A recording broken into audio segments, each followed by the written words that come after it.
Roblox on any device. So today I'll be showing you guys on how you can play Roblox using the cloud gaming. So it's a fast and simple process. So follow along. All you need to do is open up a web browser, and I'll show you two ways to play Roblox through a cloud gaming service. First of all, you need to open your web browser, and the first method is to go to now.gg and hit the enter.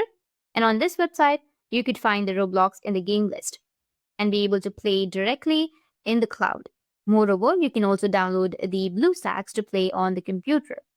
But you should have the option to play in your browser via the cloud without any downloads.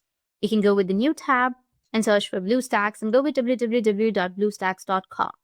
And if this mobile cloud service does not work for you, you can also use GeForce Now. So GeForce Now requires a subscription, but if you have one or use the free version, you can find and play Roblox within the GeForce Now. Regardless of which option you choose, both offer cloud gaming and you can play Roblox instantly after signing up. That's it, and if you have any questions, feel free to comment below. Thanks for watching.